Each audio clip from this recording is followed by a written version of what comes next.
todos, eu vim aqui fazer um vídeo sobre a relação da formação da Bíblia hebraica e seus livros desaparecidos.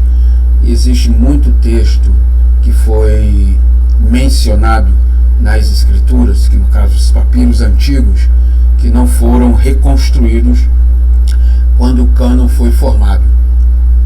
Para onde foram esses livros? O que aconteceu com eles? Por que não foram colocados quando o cânon foi formado? Então, nesse vídeo aqui eu estarei explicando o que aconteceu e o porquê desses livros não serem colocados nas escrituras. Então, depois da vinheta, nós retornaremos então para o estudo.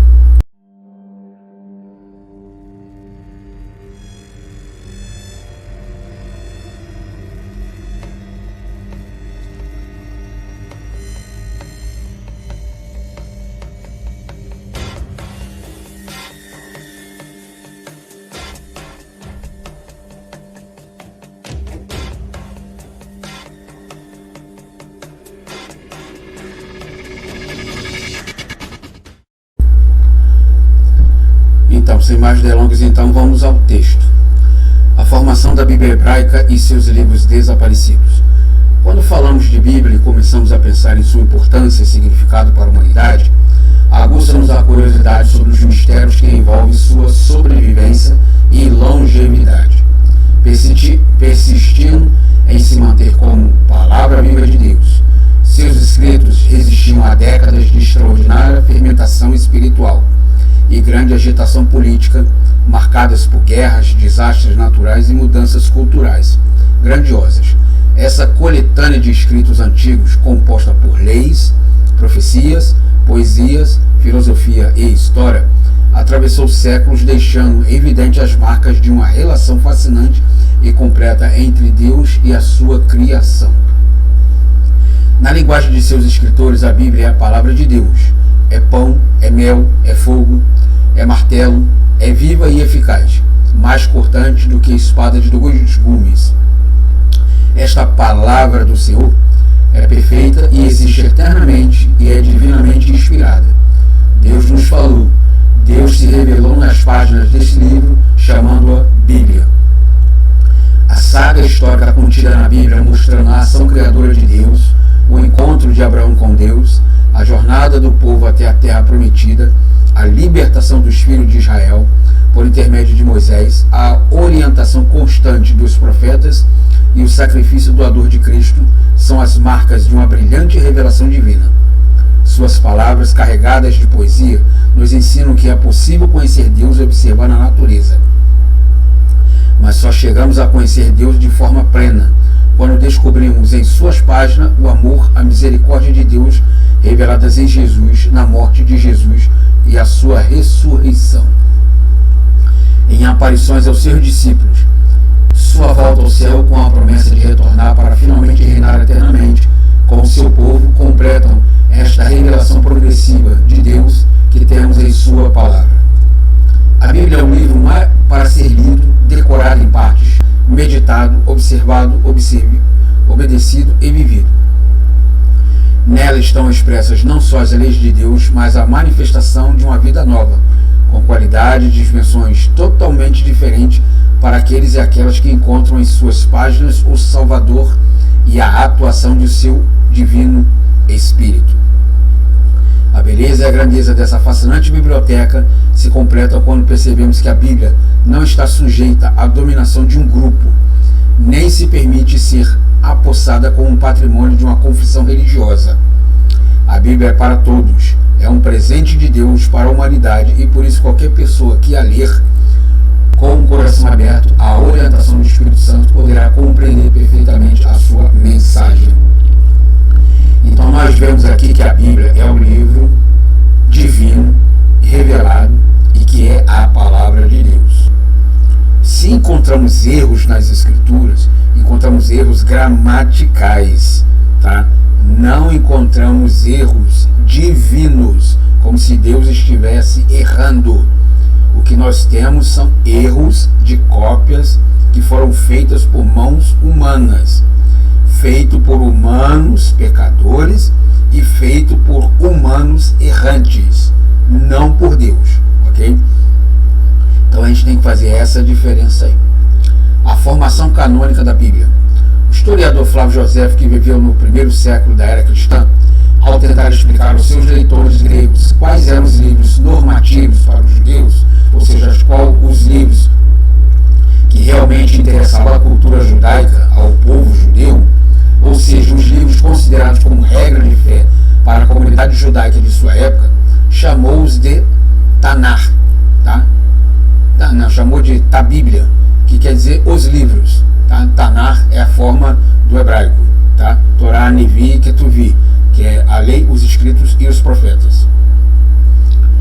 Esse substantivo plural, que deu nome ao cânon no primeiro século, Bíblia, vem do grego biblia, tá? Biblia está no plural, que quer dizer livros, tá? Era assim chamada por sua capacidade de reunir uma coletânea de escritos sagrados de grande importância para o seu povo. Flávio Josefo diz: a Bíblia é livro para ser lido, decorado em partes, meditado, observado, obedecido e vivido. Nela estão expressas não só as leis de Deus, mas uma manifestação de vida nova, com qualidade e dimensões totalmente diferentes para aqueles e aquelas que se encontram em suas páginas, o Salvador e a atuação de seu Divino Espírito. O vocábulo cânon vem do grego canon, que se traduz por cana, vara. Assume em sentido figurado o caráter de algo que é reto, é uma regra ou uma norma. O cânon bíblico torna-se então um meio de manter-se e de transmitir a identidade religiosa, étnica e cultural de um grupo. A Bíblia transformou ou ganhou, ao longo dos séculos, a singularidade de se tornar um livro sagrado. Ela é por si só uma biblioteca de livros agregados, que foram intencionalmente reunidos e apresentados a uma determinada comunidade na intenção de servir como uma coleção normativa. Os últimos séculos que antecederam a era cristã foram tempos de muitas transformações no mundo bíblico.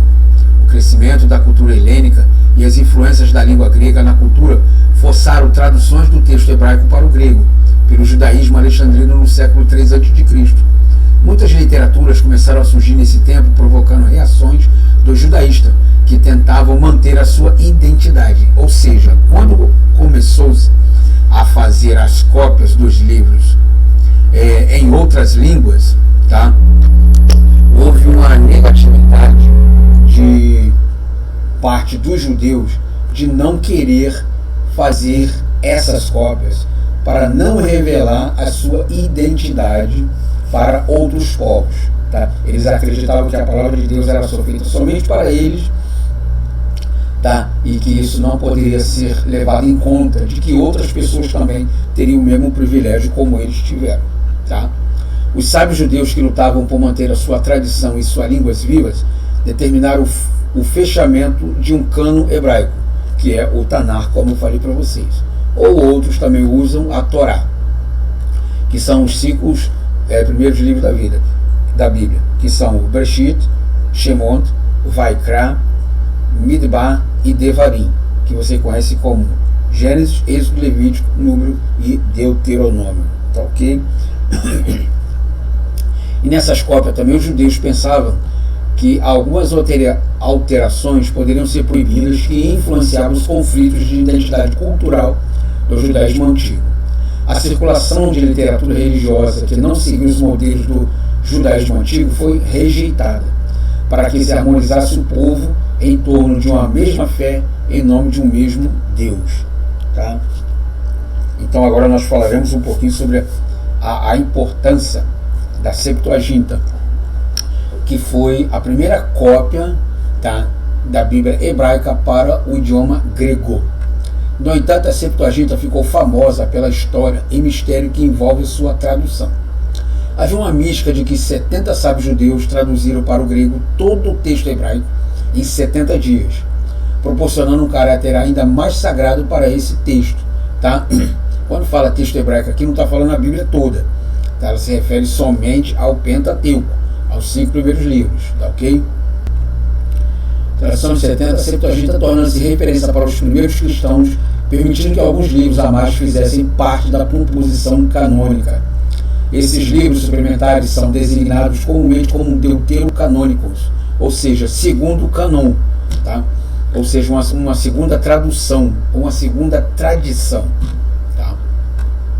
Embora não sejam reconhecidos pela tradição cristã protestante como livros divinamente inspirados, possuem grande valor histórico para se compreender o contexto da formação dos escritos bíblicos da era cristã. A Bíblia hebraica, que os cristãos, a partir do segundo século, chamam-se de Antigo Testamento, ganha, portanto, a particularidade de ser reconhecida agora por duas tradições diferentes. Ou seja, quando a igreja cristã vem, ela junta o texto antigo com o novo texto, formando-se assim, então, o que nós conhecemos como Bíblia.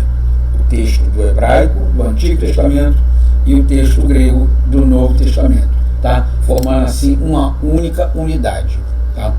A tradição judaica com o texto escrito na escritura hebraica e a tradição helênica, que é os gregos, com a tradução do texto hebraico para a língua grega.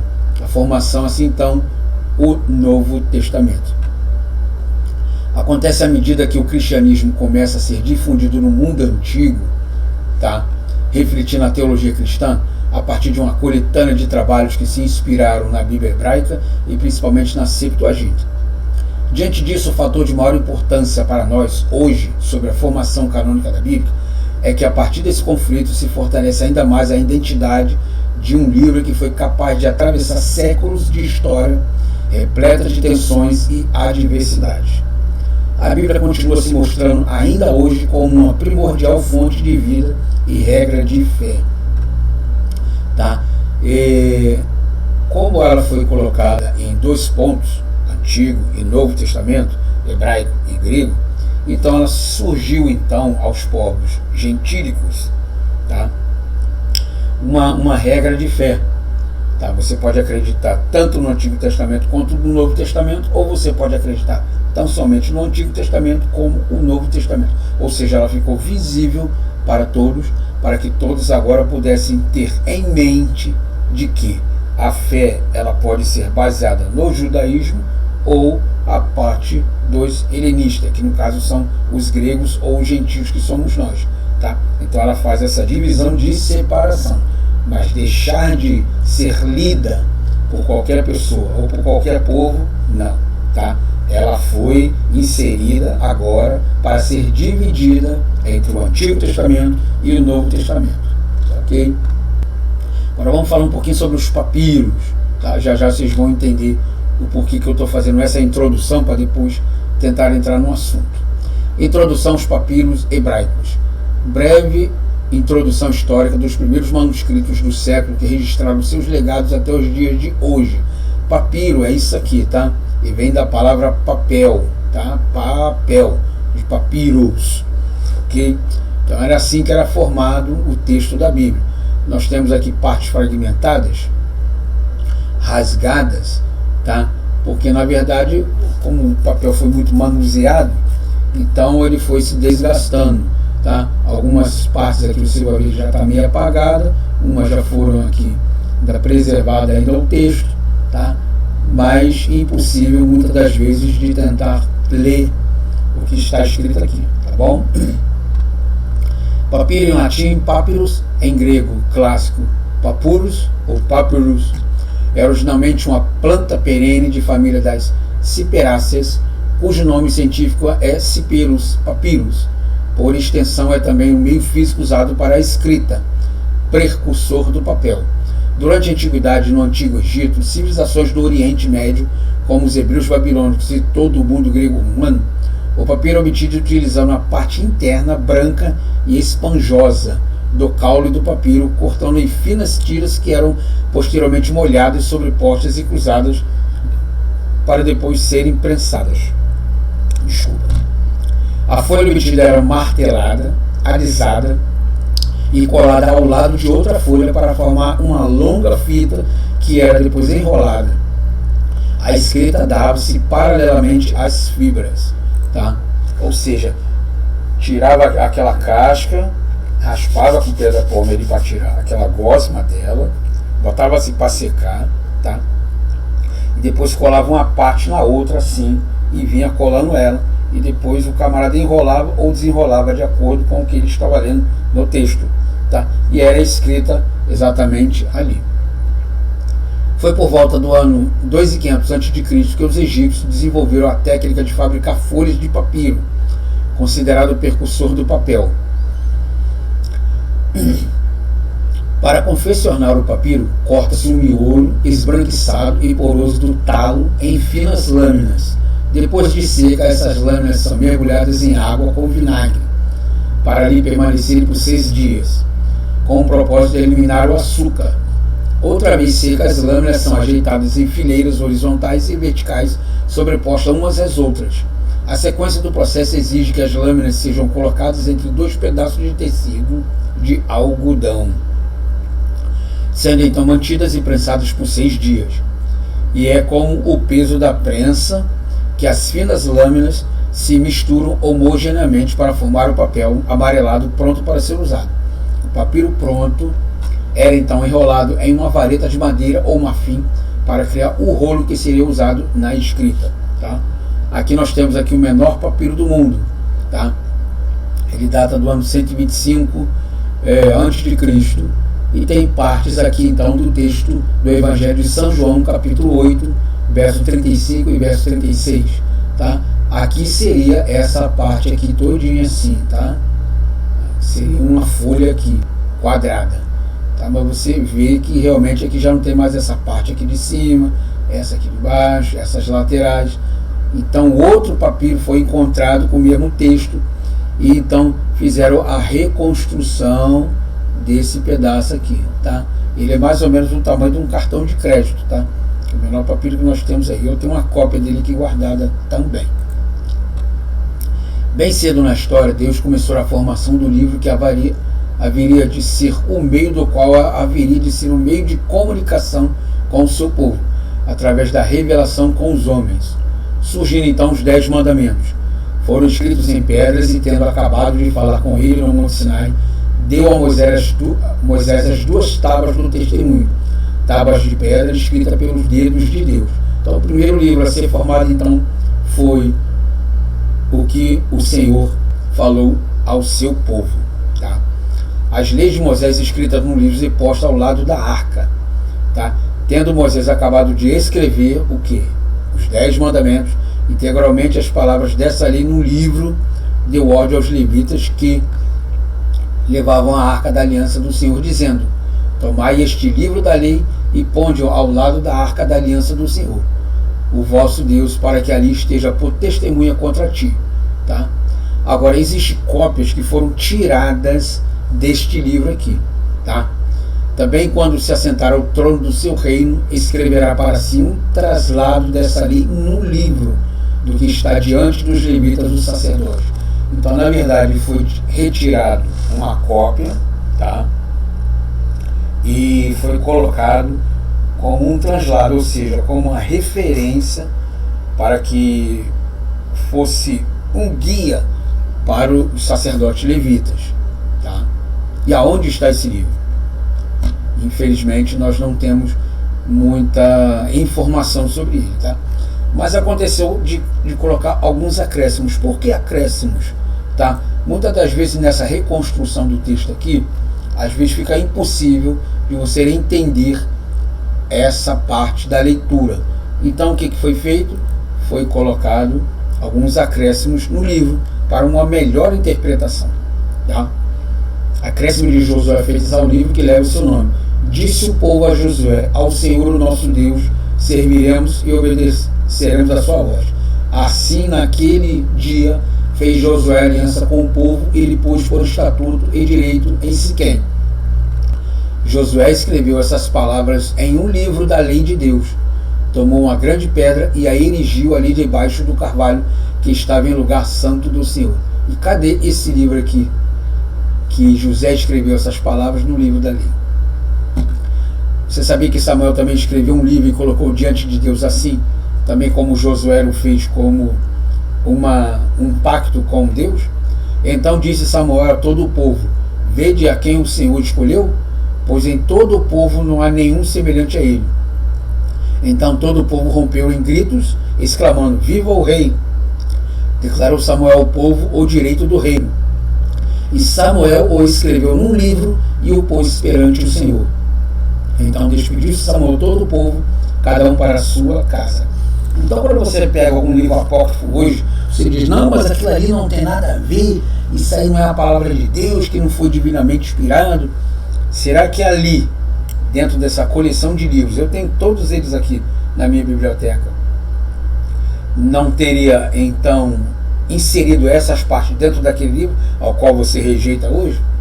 Torna-se um pouco complicado em separar o que é divino e o que é humano. E esse livro que ele escreveu lá, ele quem? Samuel, tá?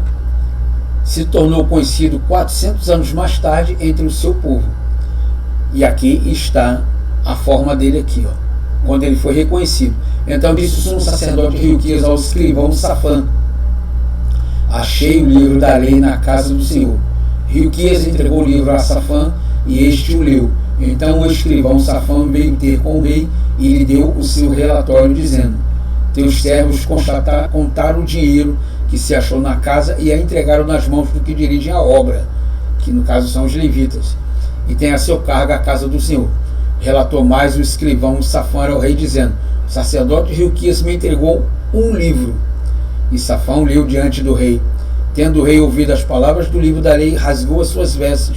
Ordenou o rei Hilquias, o sacerdote, a Icão, filho de Safã, a Aquibo, filho de Milcaias, a Safã, o escrivão, e a Sarias, servo do rei, dizendo: ide e consultai o Senhor por mim, pelo povo e por todo a Judá, acerca das palavras desse livro que se achou.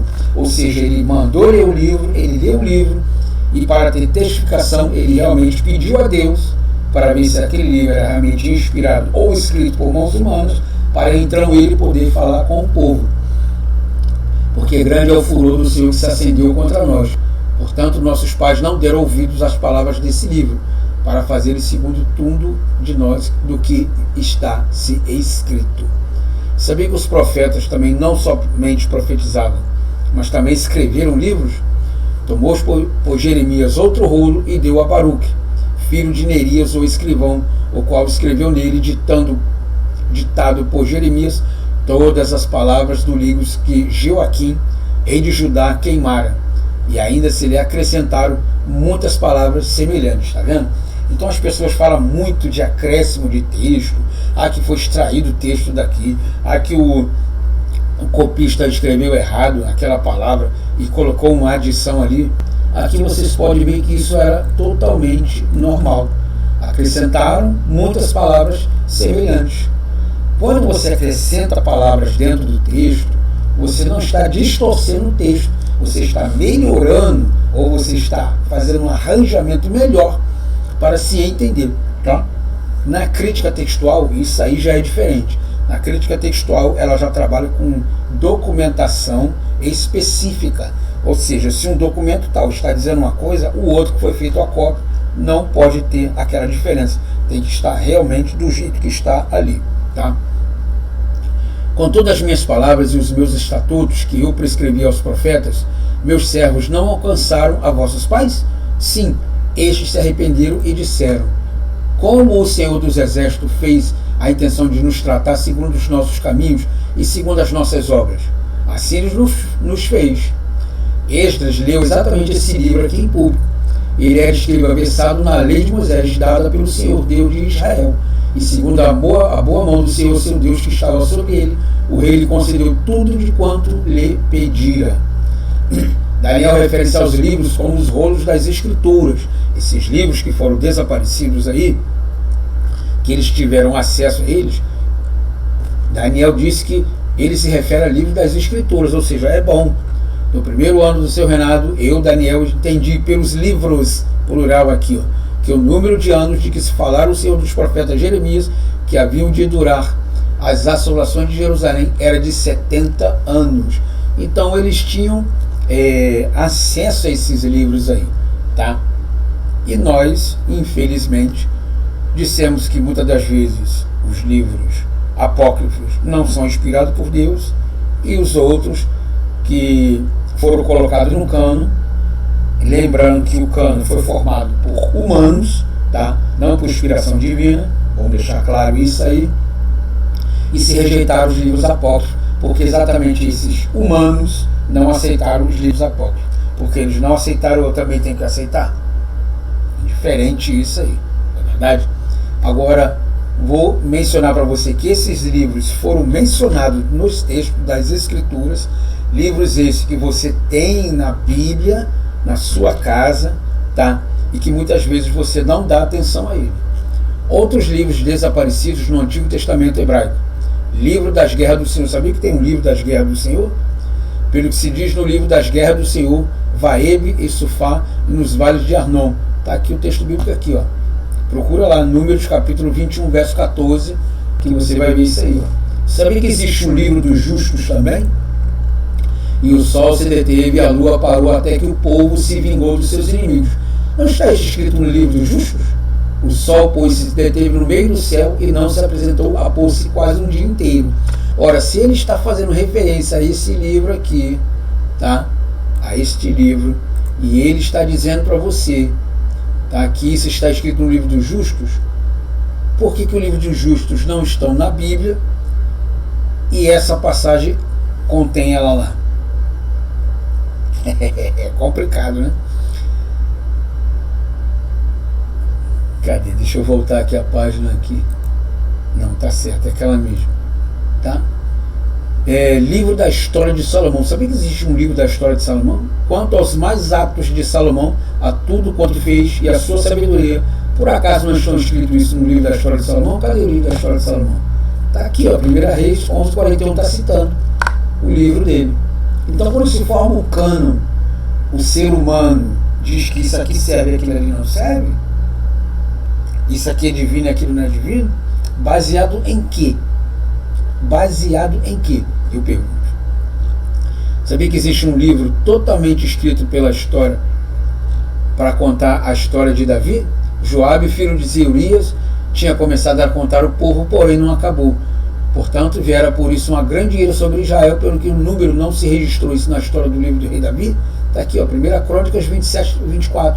Lembrando que Crônicas não é um livro, tá? Ele é um apanhado, tá, de tudo o que se aconteceu ali.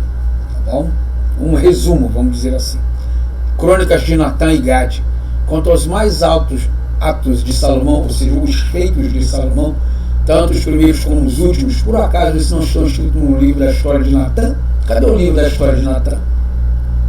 E na profecia de Aias, o Silonita, e nas visões de Ido, o vidente, acerca de Jeroboão, filho de Nebate?